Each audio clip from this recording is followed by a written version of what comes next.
Hello and welcome to the Handicapable Black Woman Throne Room. My view of humanity is a whole new tea. Okay, let's continue sipping that petty tea because, this is a continuation and a little break. Because, I have been talking about my horrific employment life while trying to figure out why I walk the way I do, like going through, like, people don't understand the mental, like I said in the last episode, my mental health was in the same territory as my ex's credit score. It's like Satan was saying hello to it every morning, every night. It's like it would be sipping its coffee while looking at how low my self-esteem was. So it was like, in at the lowest part of my life, it was probably even below hell. Whew, yeah, that's hot. But anyway. So I'm going to continue this talk because, especially, I mean, the red pill men, they probably will never listen to this, or if they do, they're going to try to get ready to bully me and try to be petty and awful and terrible and all the things we already know you guys already are, which is why we would choose the bear. Ooh, I would choose the bear. I would treat him like Winnie the Pooh. We would be having some honey, some snacks. You know what? I might even do some honey grilled fish and same, like, I'd be like, you get the fish, I will grill it, honey. I was like, oh, pun intended, you know. But I was like, honey, grab me some honey. Let's go. So, and then we'd get so fat and everything. Ooh, it's like, oh, I can get fat with a bear. And he'd be like, yeah, girl, you get as fast as you want to. But then we go and hibernate. I go get some of my mystery novels. I get some paper and everything, It's like, so then we hibernate. It's like I can read during parts of it and then wake up and just cuddle, it's like cuddle. I was like, oh, he's nice and warm too. Oh my gosh, the bear coat. Oh, that's warm too. But yeah, we would choose the bear. We would choose the bear. But anyway. Back to my ex, Mr. No Heart. Because, he had the nerve to try to write, or he didn't try, he did. He wrote me on Reddit. But like I said last episode, like, if you've been listening, you already know how it doesn't make any sense. Because, okay, babies, if you listen to the right episodes, you will know that, for one, I begged him for my belongings because he was just like, well, I hear I have some of your belongings. Idiot. You already knew that. You kept them hostage because even at the end of like, when I said that I'm done. Because remember, guys, when I did the phone strike? Because this is going to be, get ready, because this phone part's going to be another interesting part to this story. Because when I did the phone strike, because we dated for about 7 years. Almost every single day I would call him. I'm not perfect. It wasn't every day because I'm working 2, 3 jobs. My mom was fighting cancer, and then it's just like I'm trying to get my life together. I'm having pain in my legs and it's hurting more and more. But then I try to go to doctors and he was like, oh, you need to lose weight or go home and walk it off. Or it's like, oh, it's like you have pain. Oh, I bet you do. But your doctor's notes say that you're probably lying. And all it's just other mental health crap. When I say my mental health was in hell, it was. But he only called me when he wanted stuff. When he wanted my body, when he wanted my car, when he wanted my money, when he wanted my money for so that he could try to show off to his family and his parents and things. And yeah, just basically when he wanted something. And again, I was working 2 or 3 jobs. Like, sometimes, I mean, at the beginning, it was 0 jobs because, the whole thing that was happening at one of the companies I was working for. So then trying to look for work again, and so then I found one job, then I found another job, and these aren't real, like, these aren't 9 to 5 fancy jobs. These aren't amazing jobs. So, that's another reason why I am doing the whole series about employment and food and things like that during this crisis, during what's going on, because I empathize because I totally understand. Like, you have so many of these MAGA, poorly educated, stupid idiots who are saying they're lazy, they're this, they don't work. They're like, and it's like, do you know how many lies are in that phrase? Do you know how many lies? Do you know how many people that I met who I worked with who were on food stamps working their tush off, working harder than you? Shoot. But anyways, it's like over time, it's like I found one job and a hustle and another job, and like when I saw, like, I don't, it's really funny how sometimes when I tell a colonizing guy, then I'm like, yeah, I was like, yeah, I work, I hustle jobs and stuff. And they're like, hustle? Oh, I don't want some kind of ghetto girl. Like, oh my gosh, it's like one time you said ghetto, one like, oh, so you've been in prison? What? And I'm like, secret shopping. Secret shopping is the hustle because it's not an everyday thing. And I always have to do research and look up things. And it's a hustle because you're always trying to book them and always doing the research and always trying, like, it's, you're juggling it. And so, and he was just like, oh, well, he was like, I'm going to keep a watch on you because it's like, I'm going to tell the whole story of that one day. But oh, he was so racist. But yeah. Anyway. So with my ex, I am working all of these jobs, and it's like I learned real quick that if I ever needed him, he was not going to help me. He told me this. Just know I'm never going to be your white knight. I'm never going to come and save you. But then when he started needing me, I thought, oh, okay, so now that he knows that he can trust me and I will help him whenever he needs it, then I'm going to do the same in return, right? No. He only wants me to help him. He will only allow me to help him. Yeah. So when he came to trying to get my belongings back, no, because that way, it once I heal up and stuff, I might take more time before I go get my belongings. And to get my belongings, that means I have to see him. It means I don't have a choice because he has the power too. Because even the 2 or 3 times he had to drop something off at my house, I had to obey his rules. Again, maybe not obey, like, no, I had to obey, like, because he would tell me, no, we're going to do it this way. And he was like, well, you're going to have to wait if you don't do it this way or whatever. So, but he would drop the stuff at my house and he would drive a distance and then text me, your belongings are at the door. And this is to make sure he didn't see my parents or whatever. Like, I still don't know the whole scope of it, but I think he wanted to make sure that he didn't see anybody at the house.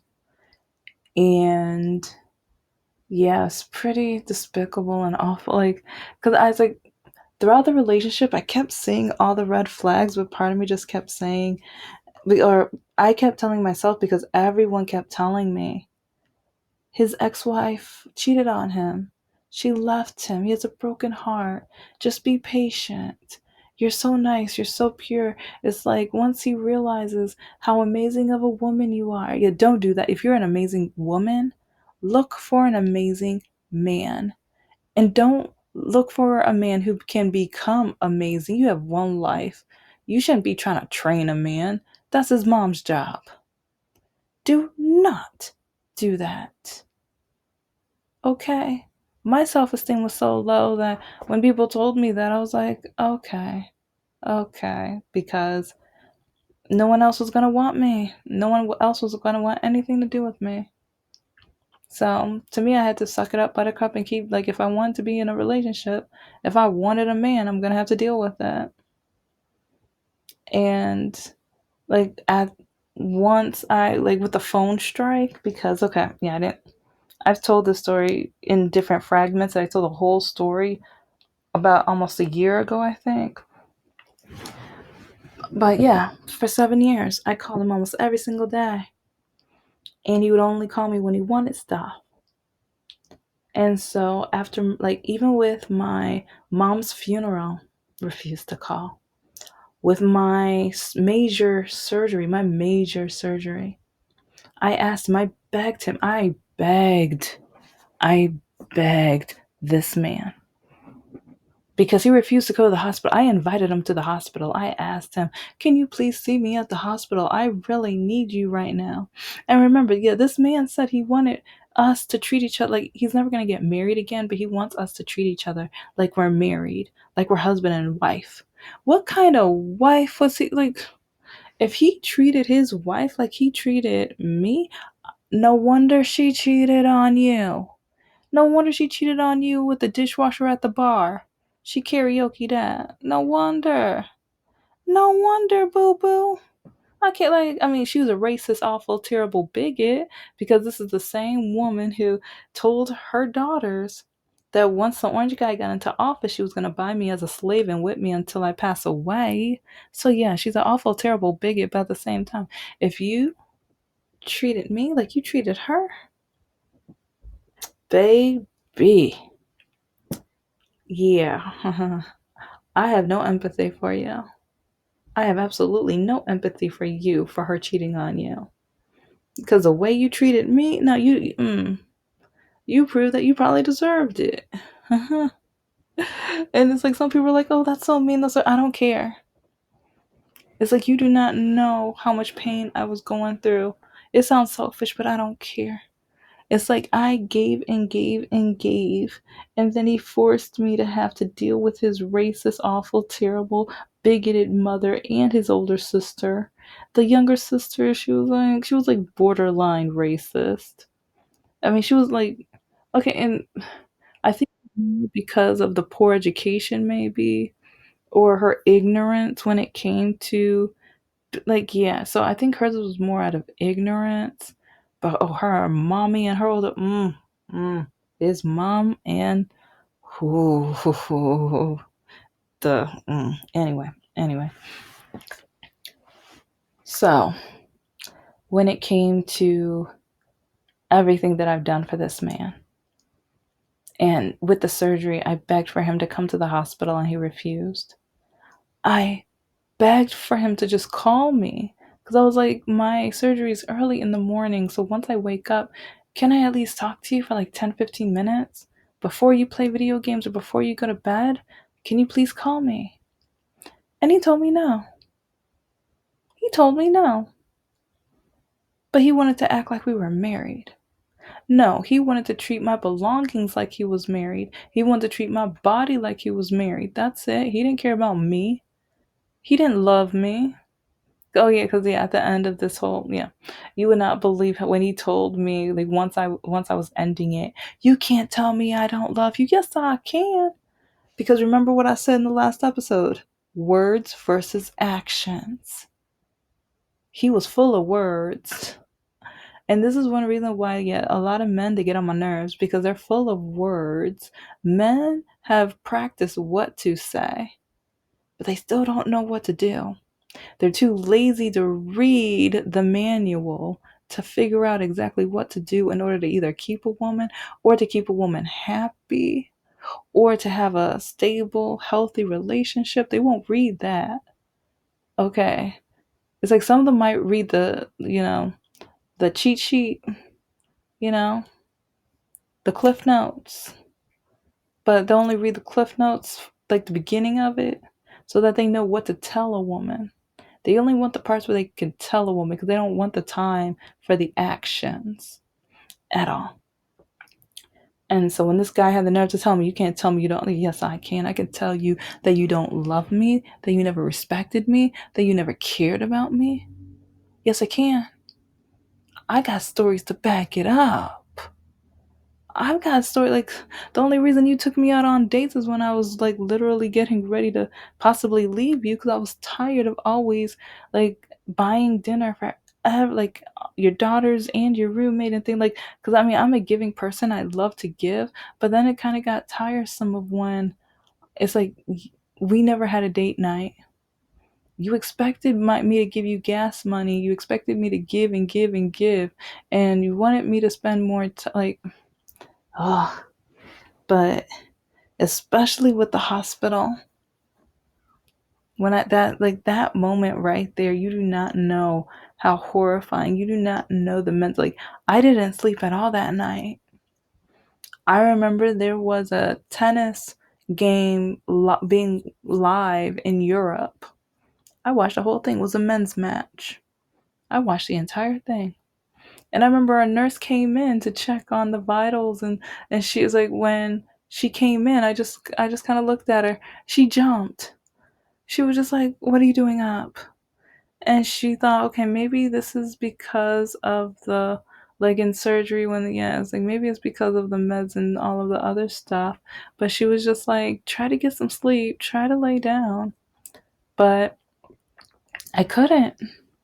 I was thinking about what's wrong with me, and why won't he even call me? Why won't he treat me like I'm just good enough? Or, yeah, that's what I was thinking about. Like, and also, did the surgery work? If the surgery worked, then maybe he will actually treat me like I'm good enough now.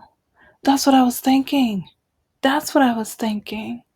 So when he, on top of telling me that he's not going to go to my mom's funeral or my surgery. Then after the surgery, I invited him over for Super Bowl. He said yes, then he changed his mind. And then a week or two after the Super Bowl, I invited him over. He didn't have his daughters that weekend. And so then, yeah, you guys remember this story, right? You remember that story, because that was like a 2 or 3 parter, because I put majority of the details. There's still things where I'm like, oh yeah, I didn't say this and I didn't say that, but yeah, when the day that he was supposed to come over, and you even had snacks ready, you had a playlist of movies and things like that, and you call him up and he doesn't answer. So you're like, okay, maybe he's in the shower, maybe he's getting ready to come over. But then I know him, so then I'm like, let me open my laptop. And it's like, I decided I'm gonna write my novel while I watch him play video games on Steam, because I'm gonna see how long it takes him to answer or recognize my cell phone call, because I know exactly where he keeps his cell phone every single day, especially when he gets off work. It's right next to his mouse every single day. When he gets a call after a game, he looks at it, he checks on it every single time. Every single time. So I know he knew I texted him. And he played video games all day long until around 10 or 10:30, something like that. Then he had the nerve to text me, "Oh, well, now it's too late to come over." Yeah, uh-huh. It's like, I've been busy all day. Mm-hmm. Mm-hmm. More proof why I can see why your ex cheated on you. But and so then it's like, I for 2 years before even the surgery and stuff, I was asking him, "Can you please start calling me when you don't need anything? Can you just call me so we can talk? Can you call me like when you just, at least we can just talk, and it's not, oh, when you come over, can you make sure you have 20 or 40 extra dollars because I need gas? Oh, can you come over the night before because I needed to use your car so I can get to work, so I can work overtime? Oh, can you order food tonight, cuz it's like the roommate and I, we don't have enough money for food." It's like, just every single, "Oh, my daughter has her band concert and she really wants you to go. Can you go tonight?" But then I was a teacher too, and I had after school programs and activities. And every time I invited him, he said no. And see, I have so many more stories. I have so many more stories of why I broke up with Mr. No Heart.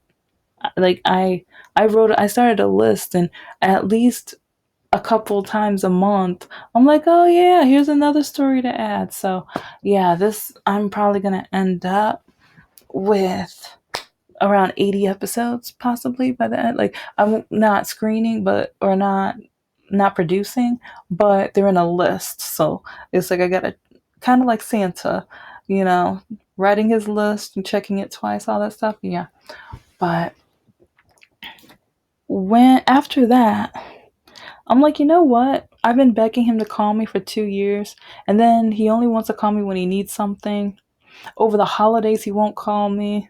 But then his mom, even on Messenger, would ask, "Oh, so it's like he called you, right? Blah, blah, blah, whatever." I'm like, "I haven't heard from your son. He doesn't call me over the holidays." Yeah, if you already know what she did one holiday though, that was still it's like, yeah. Even though she's a bigot, that was a funny story. That was a funny moment. But so this is when I started doing the phone strike. I didn't block him. I never had to block him. He refused to call me. He refused to call me when I needed him the most. He refused to call me when it's like, he said he wanted to treat me like a wife. Okay, well, if you're going to treat me like a wife, and you know I had surgery, and you know that I'm going through physical therapy, and you know I'm not diagnosed, it's like, man up and treat me like a wife and check up on me. It's like, if you're not going to be brave enough to come over to the house because you're too scared to meet my father or whatever, which is stupid. It's like, just like, at least try to treat me with some dignity, respect something. But, and yeah, it's like all the money you owe me, especially when trying to open up a business. You begged me to open up a business that you wanted, and I did so because you kept promising that since you were the second highest selling person up north in Lake City, Michigan, that you were going to be do astounding work and you were going to be the top seller. And then especially with my, like, I had clients. It's like I had new people calling me 6 months after you just came into the kitchen and said, we're done, it's over. But then I spent my money. You told me to spend my money, and how much did you pay back? Not a penny, a dime, a quarter, a nickel, nothing. Nothing. You left it on me. And I say that because all the things that I went through. And so, especially when I decided, the 1st of March, I'm going to see how long it takes him to call me. And I've said the whole story before, but a full month he didn't call me or text me once. So, April, I was like, okay, let's see if he's okay. So I texted him. I was like, is everything okay? Is everything cool? And he was just like, yeah, what's up? And he was like, you want to talk? Let's talk now. Excuse me? Excuse moi? What? So I just told him, like, no, I'm good. I got my fix. Yeah, I told him I'm good. I got my fix. And yeah. So April 2nd, because that was April 1st that I did that. And it's perfect because April Fool's, he is a fool. So yeah, perfect. So April 2nd on, I waited. I'm like, okay, now that he sees that he has not spoken to me for a month, now that he sees that I'm not that happy, I'm not happy at all. Let's see how long it takes now. April, May, June. And then I think it was the week after the 4th of July, I get a text about the magic school bus. It's coming back to PBS. What? Why the, like, okay. I love that cartoon, but at the same time, I can't stand you. It's like, why? Why are you saying this? Why? Like, no. No, no, no, no, no, no. No. So you can already tell that he refused to call. And so I think it was back in August. Like, okay, I am trying to figure out why my Reddit page is not working. I was trying to work on it like years ago. I started it for the Handicapable Black Woman, like, YouTube channel and everything. But after I posted like 3 or 4 times, it wouldn't let me post anymore. It wouldn't let me do anything. And I tried writing customer service. They acted like they just don't care. And so I'm like, you know what? Whatever. I'm going to have to use other sources or whatever. And I'm going to try to figure out Discord. I think maybe it's like, yeah. Because look at my link tree. I have a lot with link tree, but then my vocal.media, like I'm like, what happened to vocal.media? I've tried the site like a few times this over the last 2 weeks, and it's not even working. I'm like, is your site under construction? Are you down? What's going on? But I have all the poetry or whatever in another document, thank goodness. But yeah, it just kind of shocked me because I had new poetry that I wanted to like post up and everything. So a little downer, but at the same time, I'm gonna find up there. Oh, there's another web. Yeah, I forgot the name of the website now, so now I'm gonna have to do a lot of research because I made the account. But sorry, I'm off topic, but it's because I'm working on my goals and my while trying to work on my goals and looking at my Reddit, I noticed that I had some messages. And part of me was just like, ooh, did Reddit finally write me back after 2 years? I wrote them 2 years ago. Are they finally responding to let me know that maybe my page is going to be working again? No, no, it wasn't that. It was my ex. It was my ex. Wrote me back in August. Wrote me back in August. So part of me was just like, okay, this is kind of stupid. Because, well, you know what?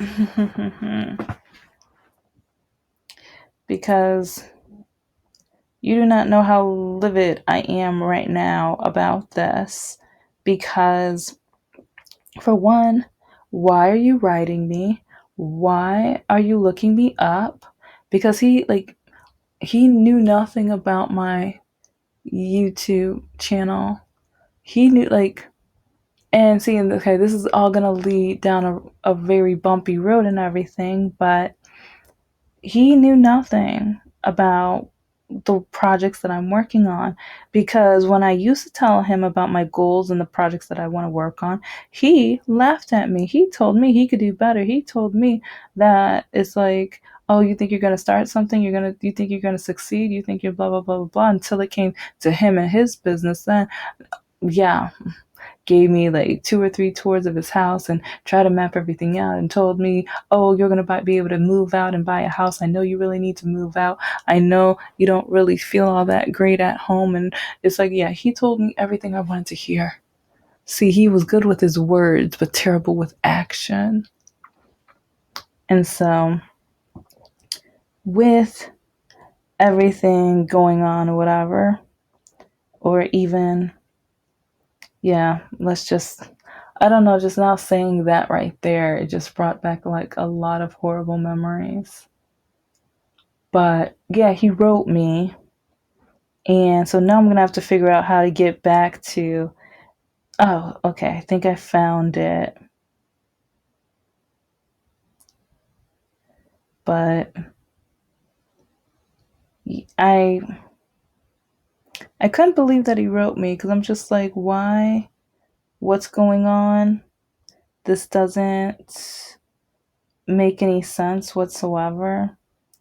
Because, okay, he says, hey, it's Mr. No Heart. Right there, I just remember, like, what in the actual world? Heard your podcast and that I have some items you want back. Then he gives me his phone number, which that raised so many red flags you don't even know. Text me with a list or call, which that really pissed me off. And yeah, he's probably gonna love that, because like he loves pissing people off. He loves getting people upset and angry. But it's like, that's why his ex-wife cheated on him, because that's all he ever loves to do. He doesn't love people. He loves to anger and ruin people and make people, or belittle and dehumanize and things like that. But that's all in my opinion. But with all the stories I talk, I have all of the proof about myself. That's why this is in my opinion, because of my experiences with him. But then he decides to write me again. Thank you so much for listening to the Handicapable Black Woman Throne Room. I am a woman. I am of color. and I am handy capable, but most importantly, I am human and you're human too.